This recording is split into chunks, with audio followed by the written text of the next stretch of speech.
പണ്ടൊരിടത്ത് ഒരു നാട്ടിൽ ഒരു ബേക്കറി നടത്തുന്ന ആളുണ്ടായിരുന്നു.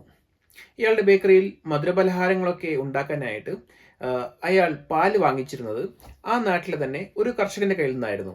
ഇയാൾ എന്നും വാങ്ങിക്കൊണ്ടിരുന്നത് 1 ലിറ്റർ പാലായിരുന്നു. കുറച്ച് ദിവസങ്ങൾക്ക് ശേഷം ഈ ബേക്കറിക്കാരന് ഒരു സംശയം. എനിക്ക് ശരിക്കും 1 ലിറ്റർ തന്നെ പാല് കിട്ടുന്നുണ്ടോ, അതോ എന്തെങ്കിലും കുറവുണ്ടോ? ഇയാൾ അത് ചെക്ക് ചെയ്യാമെന്ന് വിചാരിച്ചു. അയാൾ ഒരു ദിവസം ചെക്ക് ചെയ്ത് നോക്കിയപ്പോൾ ആകെ 900 ml പാലേ ഉള്ളൂ. എന്ന് വെച്ച് കഴിഞ്ഞാൽ 100 മില്ലി ലിറ്റർ എന്നും കുറവുണ്ട്. ഇയാളുടനെ ആ നാട്ടിലെ ന്യായാധിപനെ സമീപിച്ചു. ന്യായാധിപന്റെ മുമ്പിൽ കേസ് വന്നപ്പോൾ ന്യായാധിപൻ ചോദിച്ചു, എന്താണ് പ്രശ്നം? അപ്പോൾ ഈ ബേക്കറി നടത്തുന്ന ആൾ പറഞ്ഞു, ഞാൻ എല്ലാ ദിവസവും പാൽ വാങ്ങുന്നത് ഈ കൃഷിക്കാരൻ്റെ കയ്യിൽ നിന്നാണ്. ഞാൻ വിചാരിച്ചു ഇയാൾ എനിക്ക് 1 ലിറ്റർ പാൽ തരുന്നുണ്ടെന്ന്, പക്ഷേ എന്നും ഒരു 100 ml കുറവുണ്ടായിരുന്നു.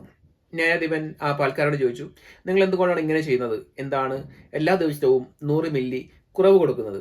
അന്നേരം ആ പാൽക്കാരൻ പറഞ്ഞു, പ്രഭു, എൻ്റെ കയ്യിൽ ത്രാസ് ഉണ്ടെങ്കിലും അതിൽ അളക്കാനുള്ള കട്ടി എൻ്റെ കയ്യിലില്ല. അപ്പം ന്യായാധിപൻ ചോദിച്ചു, അപ്പം നിങ്ങൾ എങ്ങനെയാണ് ഈ 1 ലിറ്റർ പാൽ എന്നും അളന്നു കൊടുക്കുന്നത്? അപ്പോൾ ഈ പാൽക്കാരൻ പറഞ്ഞു, ഞാൻ എല്ലാ ദിവസവും ഈ ബേക്കറിക്കാരൻ്റെ കയ്യിൽ നിന്ന് 500 ഗ്രാം ബ്രെഡ് വാങ്ങിക്കുന്നുണ്ട്. അപ്പം 2 ദിവസമാകുന്ന നേരത്ത് അത് 1 കിലോ ബ്രെഡ് ആകുന്നു.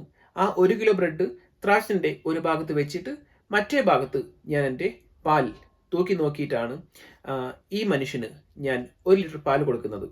ഈ ന്യായാധിപന് മനസ്സിലായി, ഈ ബേക്കറിക്കാരൻ എല്ലാ ദിവസവും 500 ഗ്രാം ബ്രെഡ് എന്ന പേരിൽ കൊടുത്തുകൊണ്ടിരുന്നത് 450 ഗ്രാമേ ഉണ്ടായിരുന്നുള്ളൂ. 2 ദിവസത്തെ ബ്രെഡ് 450 ഗ്രാമും 450 ഗ്രാമും 900 ഗ്രാമേ ഒരു വശത്ത് ത്രാസിൻ്റെ ഒരു വശത്ത് വരുന്നുള്ളൂ.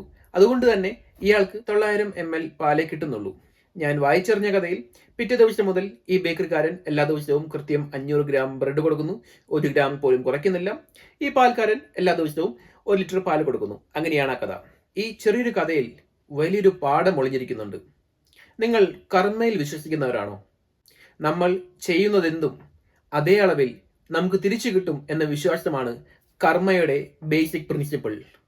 1500 വർഷങ്ങൾക്ക് മുൻപ് ശാസ്ത്രജ്ഞനായിരുന്ന ഐസക് ന്യൂട്ടൻ 3-ാം ചലന നിയമത്തിൽ in the 3rd law of motion പുള്ളി പറഞ്ഞായിരുന്നല്ലോ, every action has an equal and opposite reaction.